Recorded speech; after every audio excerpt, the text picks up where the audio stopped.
नमस्कार। यह है ईटीवी भारत। मैं हूं आपके साथ निधि।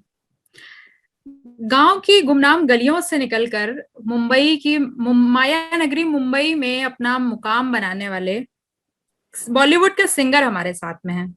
ये यूपी के बस्ती जिले से ताल्लुक रखते हैं। इनका नाम है ब्रिजेश शांडिल्य। बॉलीवुड में अपनी आवाज का जादू बिखेरते हैं और हमारे दर्शकों को, श्रोताओं को जो है एकदम झूमने पे भाव विभोर कर देते हैं। ब्रिजेश शांडिल्य जी, आपका ईटीवी भारत में बहुत बहुत स्वागत है। थैंक यू सो मच निधि। मुझे भी बहुत अच्छा लग रहा है कि आपके ईटीवी भारत पे आने का मुझे अवसर दिया गया। हाँ जी। ब्रिजेश जी, हम बातचीत की शुरुआत करें उससे पहले हम चाहेंगे आप हमारे दर्शकों के लिए कुछ गुनगुनाइए। नाम जानते हैं लोग और चेहरा पहचान पाते हैं क्योंकि वो गाना ही मेरा चेहरा है। जी। तो वो है बन्नो। हाँ जी, बन्नो सॉन्ग आपका बहुत फेमस है। तो बन्नो मैं सुनाता हूँ क्योंकि उससे सभी लोग लमसम परिचित हैं। गरम हवा दी उड़ी गुबारी, फैमिली दे हाथ नियारी, जुगनी दुगनी चमक चिंगारी चिंगारी।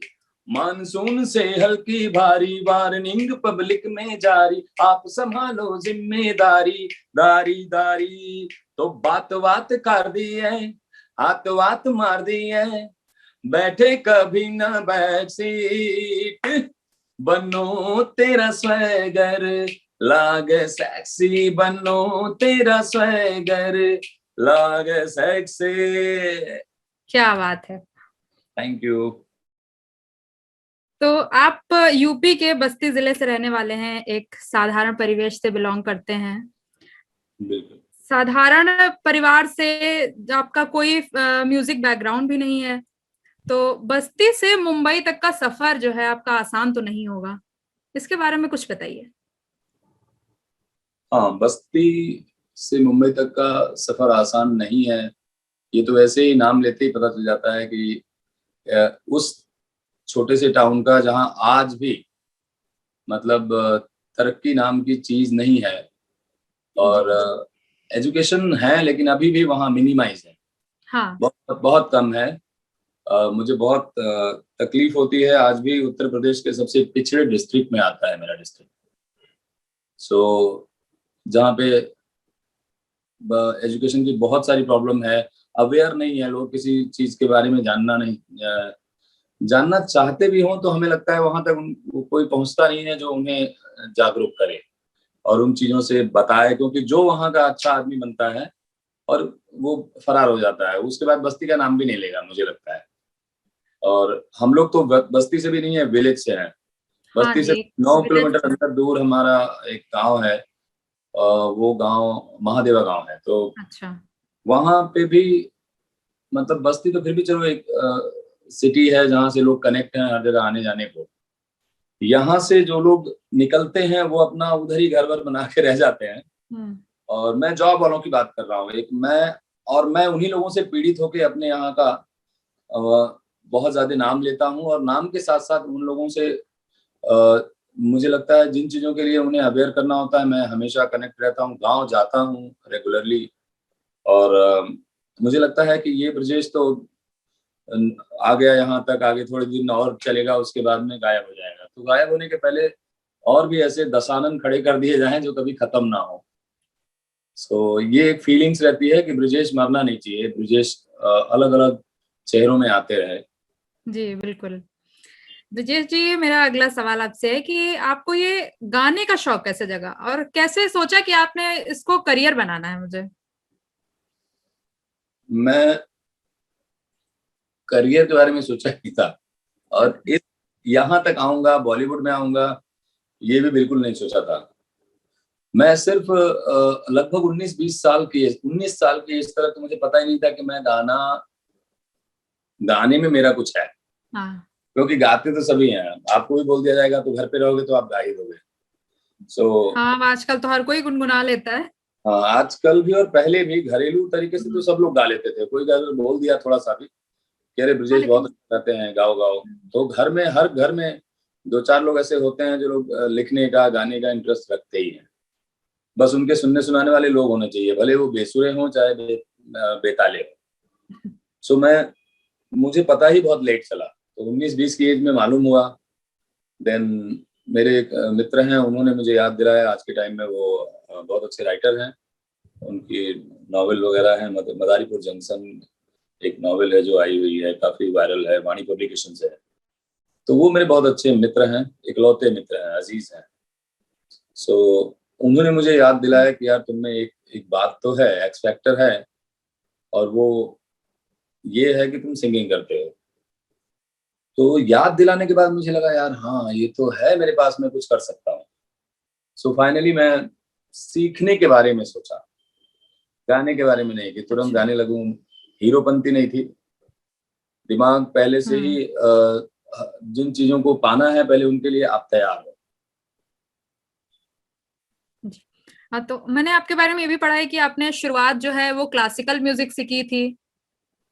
हाँ, सेमी क्लासिकल, क्लासिकल बहुत बड़ा हो जाता है। जी। क्लासिकली तो बहुत बड़ी बात हो गई। क्लासिकली अगर सीखा होता तो शायद बॉलीवुड के लिए बड़ा मुश्किल होता काम करना। फिर मैं हर लोगों की समीक्षा कर रहा होता कि आजकल तो बड़े अजीब अजीब लोग सिंगर आ रहे हैं। तो मैं सेमी क्लासिकल बेसिक सीखा हुआ हूँ, जिससे मेरा रियाज हो सके, जिससे मेरे गले में उतनी बात तो रहे जितना मैं गा सकूं। जी। मुंबई में आपने जो अभी आपका स्ट्रगल रहा है उसके बारे में जरा कुछ बताइए। मुंबई में जो स्ट्रगल रहा है उसमें भी 2-3 पॉइंट बताता हूँ, क्योंकि 18 साल की यात्रा यूं ही नहीं खत्म होती है। बेशक। बहुत। हाँ, तो वन लाइनर पे आते हैं। मुंबई में मैं अपनी जो शुरुआती जिंदगी थी वो मैं फुटपाथी जिंदगी भी जिया हूँ। जी। वो एक दिन 2 दिन स्टेशन पे जाके सोना, और ऐसा नहीं, मतलब लिटरली फुटपाथ 1.5 साल मैंने काटे हैं।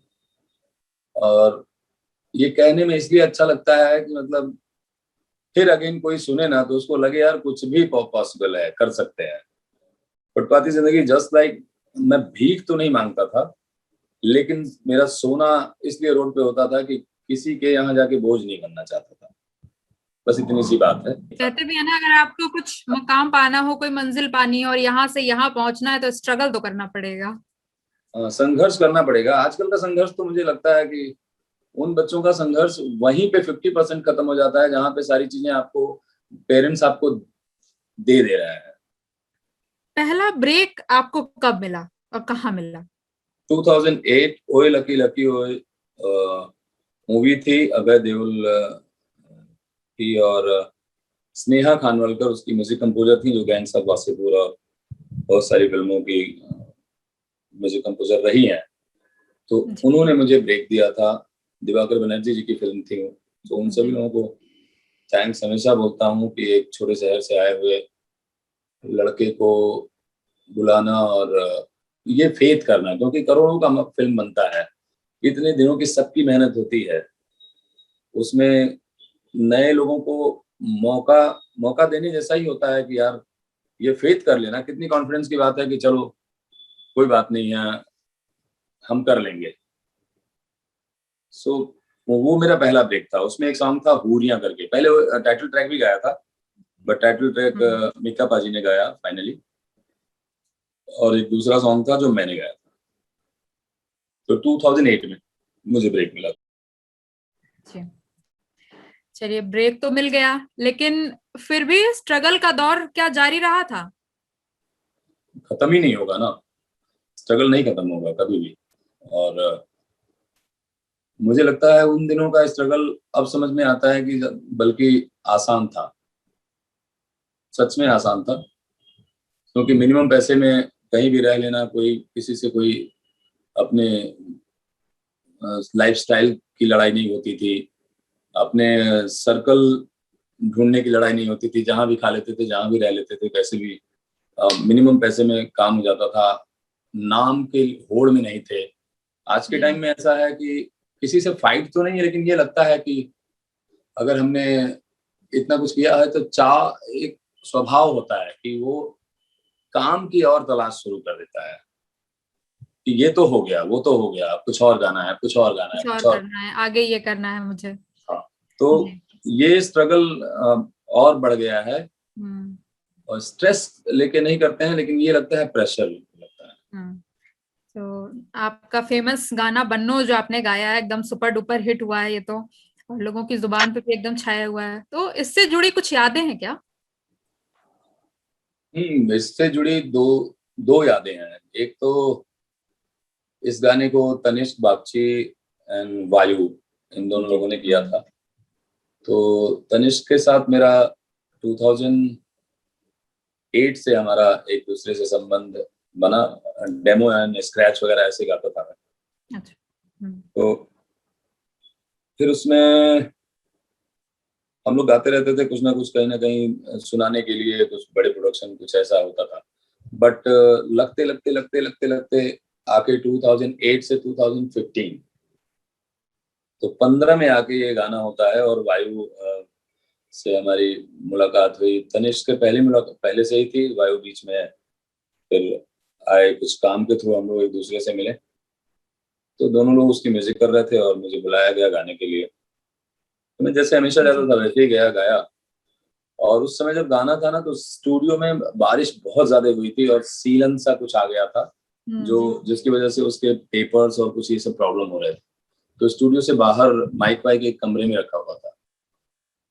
तो वो माइक ना, मैं ऐसे, कबर्ड था, अलमीरा थी, अलमीरा को खोल करके उस पे ब्लैंकेट डाला गया कि साउंड प्रूफ करने के लिए वो एक जगह बनाई गई। और मैं हाथ में कंडेंसर माइक लेके और एक हाथ में पेपर लेके, मतलब सारा कंफर्ट जोन गायब था। और गाना ऐसा निकल के आता है कि हिला देता है मार्केट ही पूरा। लोग वो दोनों हाथ खोल के और इतने बड़े स्टूडियो में जाके भी वो बात नहीं दे पाते हैं।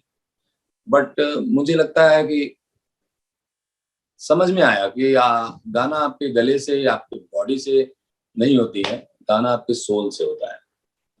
अगर ये आत्मा झूमती है ना, तो सब झूमेंगे। मतलब, तो वो एक यादें थी कि जो इतनी छोटी चीज में इतना बड़ा सामान निकलता है, कोई समझ में नहीं आया। मतलब मुझे लगा चमत्कार होता है ये, तो इसको शायद मेरिकल बोलते हैं। तो मैं लखनऊ में था और ये गाना आया, गाने की बधाइयां आनी शुरू हुई। तो मुझे लग रहा था ना जैसे हर गाने का ही आता है, मेरा हर साल कोई ना कोई गाना आता था।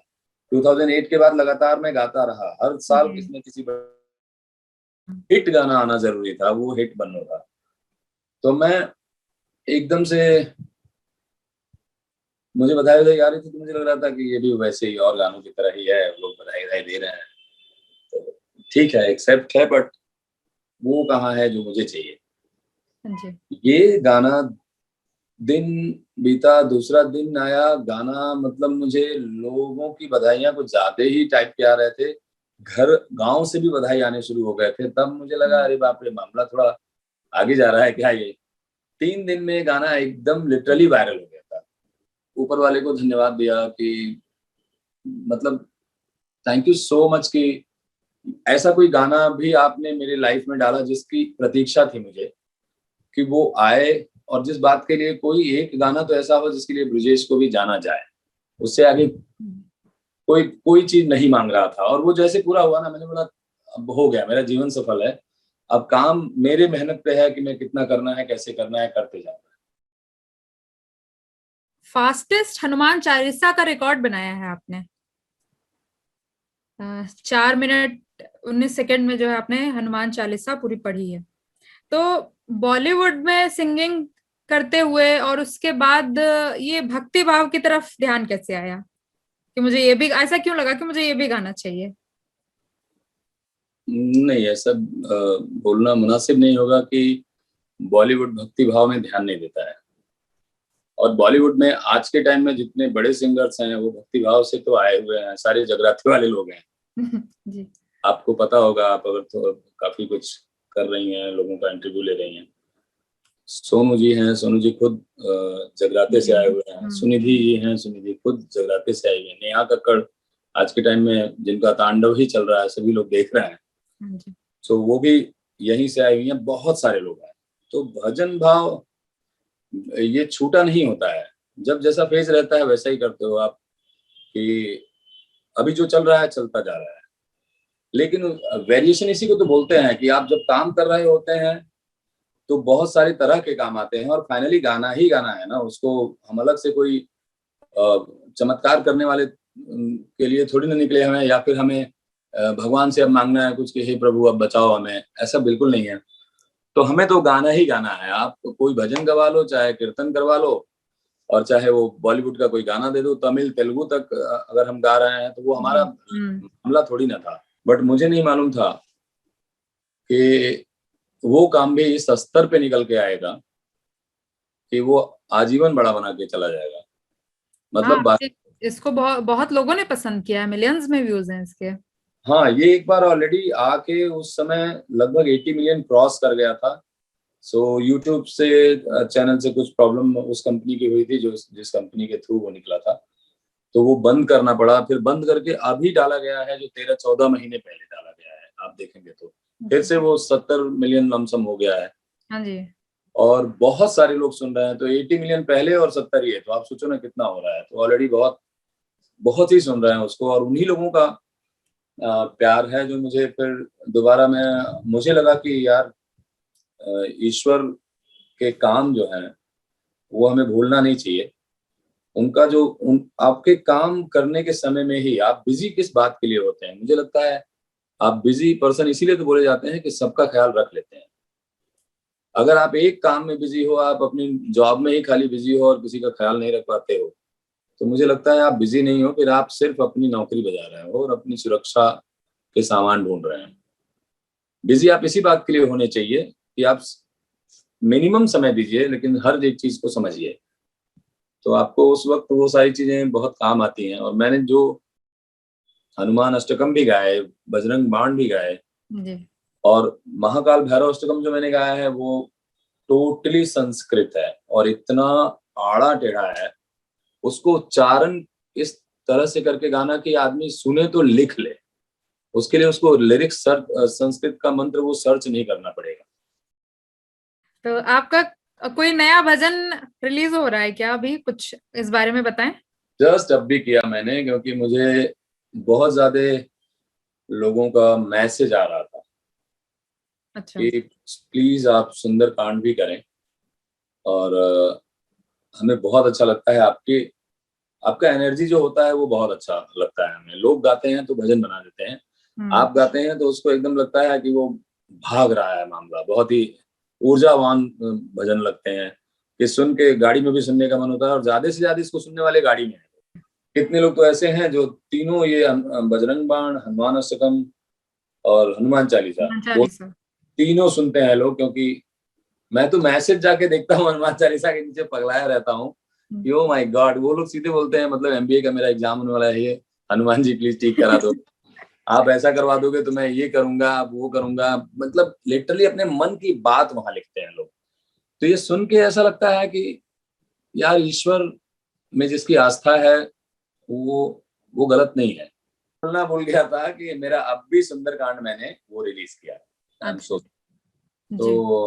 वो सुंदरकांड मैं चाहूंगा कि जैसे हनुमान चालीसा और इन सभी भजनों को सुना गया, क्योंकि लोगों के कहने पे ही मैंने किया है, वरना मैं फिर आगे इस बारे में नहीं सोचा था, कभी भी नहीं सोचा था करने के लिए। और सुंदरकांड आप जानते हैं कि कितना बड़ा पोथी है वो, जी बहुत बड़ा है। और उसको गाने में मैं 8 दिन गाया हूँ जाकर के, और 1.5 घंटे, पौने 2 घंटे, पौने 2 घंटे लगातार। कोई सुंदर रामायण जब लोग कहते हैं तो लोगों के गले बैठ जाते हैं, मैंने देखा है जी। हाँ। तो उसी टेम्परामेंट पे लगातार गाते रहना 1.5 घंटे रोज। मेरा गला ना एकदम से डिस्टर्ब हो गया था, मुझे लग रहा था कि क्यों ऐसा हो रहा है, गले में दर्द क्यों हो रहा है, कहीं कोरोना तो नहीं हो गया है, क्योंकि इसी टाइम में मैंने वो कर ही रहा था। तो मुझे बहुत समय लगा इसको करने में और बहुत मेहनत लगी, लेकिन करते करते ना मुझे कुछ चीजें बहुत ज्यादा पॉजिटिव लगी, और फील आ रहा था कि यार ये लैंग्वेज भी जिस लय में बनाया गया है, जिस साउंड क्रिएट कर रहा है वो लैंग्वेज, वो जो करेगा ना वही जानेगा।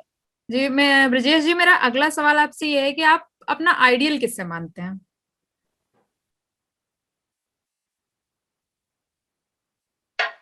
कोई एक नहीं है,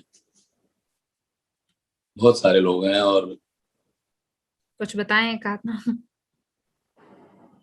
आइडियल मीन्स अपने सिंगिंग में, जी। ऐसा आप जानना चाहते हैं ना? हाँ जी जी। तो सबसे सर्वोपरि जो है वो किशोर दा। एक्सप्रेशन मैंने थोड़े बहुत जो सीखे हैं वो सिर्फ और सिर्फ किशोर दा, जो इतने सारे मतलब अल्हड़-पंथी के साथ सारी चीज़ों को कर जाते थे वो। और उनके गाने के अलावा मैंने फिर बहुत सारे लोगों को सुना। सबकी जो अच्छी-अच्छी चीज़ें हैं जो मेरे गले तक पहुँच सकती हैं, मेरे सोल में जो आ सकता है, मैंने सभी से कुछ ना कुछ सीखा है। तो किसी एक का नाम लेके मैं नाइंसाफ़ी नहीं कर सकता, क्योंकि सब जो चीज़ अच्छा ही है। कि आपने अभी जैसे किशोर दा की बात करी, तो पुराने समय के जो गाने के लिरिक्स होते थे और अब के समय के जो लिरिक्स हैं, हालांकि अब तो बोलचाल की भाषा के शब्द भी जो हैं वो गाने में डाल दिए जाते हैं, लोगों को बहुत आसानी से समझ में आ जाते हैं, लेकिन फिर भी तब के समय के गानों में और अब में बहुत फर्क है। तो आपको क्या लगता है, पहले का समय के जो लिरिक्स थे या गाने थे वो ज्यादा बेहतर हैं या अभी वाले ओनली पहले के। अभी का मैं बोल रहा हूँ परसेंटेज बहुत कम है ना। अच्छे गाने आते हैं आज के टाइम में, ऐसा नहीं बोलूंगा कि गाने लिखने वाले लोग नहीं है। बेसिकली गाने लिखने वाले लोग तो इस समय, बल्कि कुछ लोग और भी बहुत क्लासिक लोग हैं, बहुत ही क्लासिक।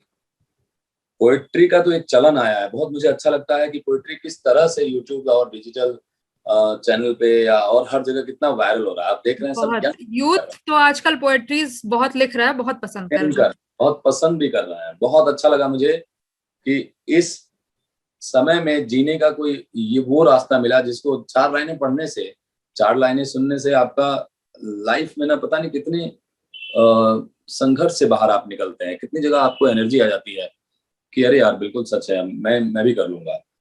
आज आज की म्यूजिक ना मतलब बहुत अजीब हो गया है, और ये सभी जानते हैं, ये सिर्फ मैं नहीं बोल रहा हूँ, क्योंकि लोगों के बीच में आज इंडस्ट्री में ही उठना बैठना है सबके साथ। जी परेशान बिल्कुल। परेशान सभी हैं।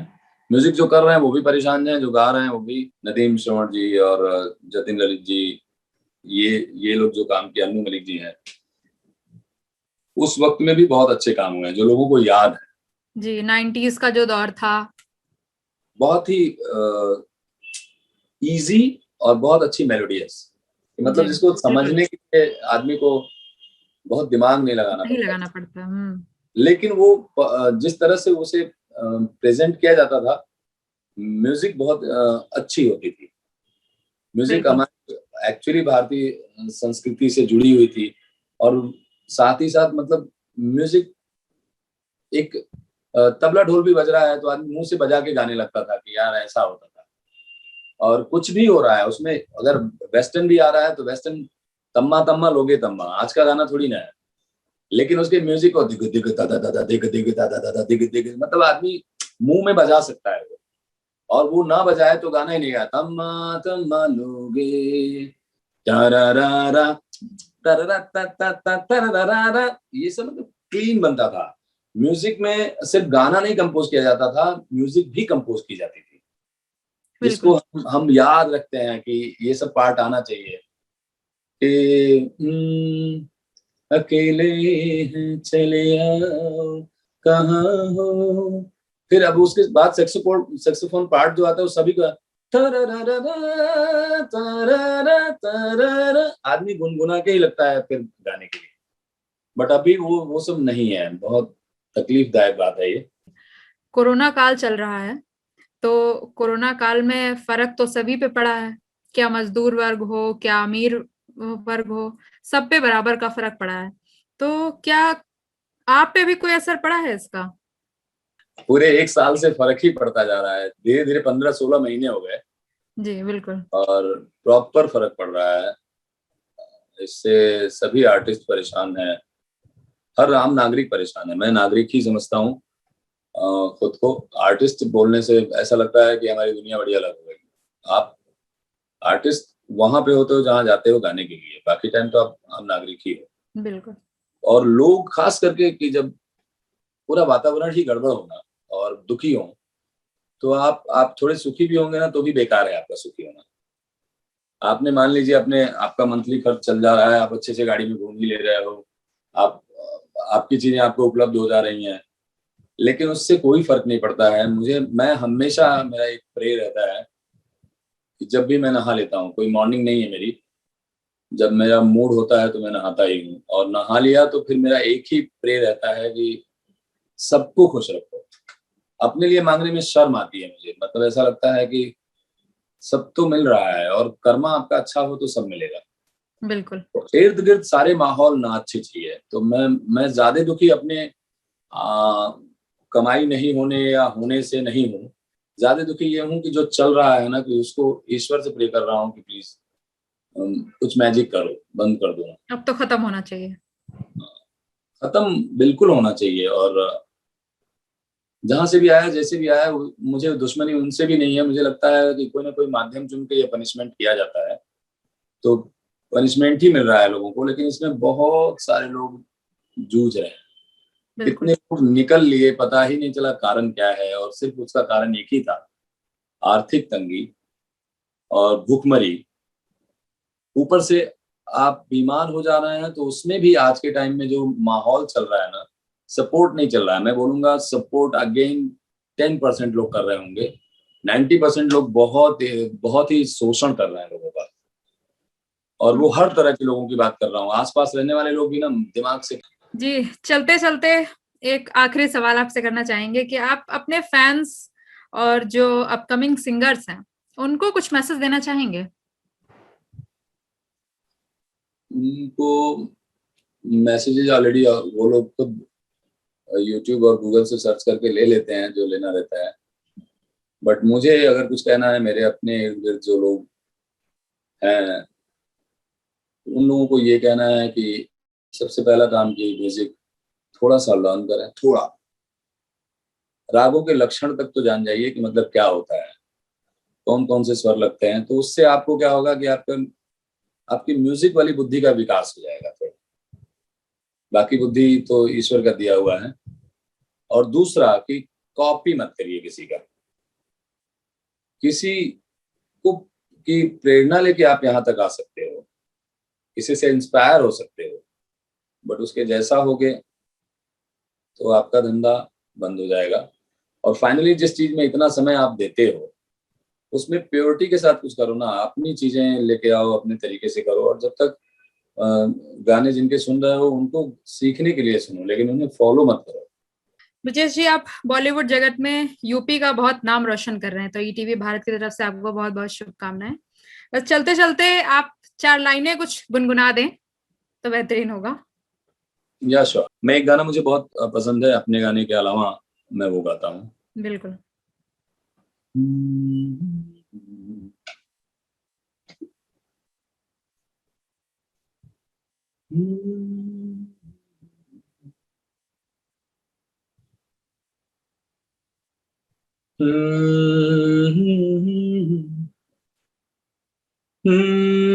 चेहरा है जैसे मैं हंसता हुआ कमल,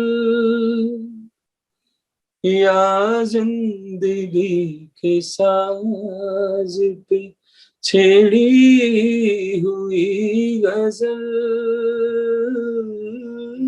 जाने बहार तुम किसी शायर का ख्वाब हो, चौदहवीं का चांद हो, या आफताब हो, जो भी हो तुम खुदा की कसम लाजवाब हो, चौदहवीं का चांद हो। बेहतरीन, क्या बात है। Thank you so much. और साथ जुड़ने के लिए बहुत बहुत धन्यवाद। शुक्रिया आपको भी निधि, थैंक यू सो मच आपका बहुमूल्य समय आप देने के लिए। जी। और न्यूज ईटीवी भारत को भी, हमारे तमाम श्रोताओं को, उनके तमाम दर्शकों को ढेर सारा प्यार मेरा। फिर हम ऐसे ही किसी मोड़ पे कहीं मिल जाएंगे। जी बिल्कुल मिलेंगे। बहुत क्या बहुत धन्यवाद।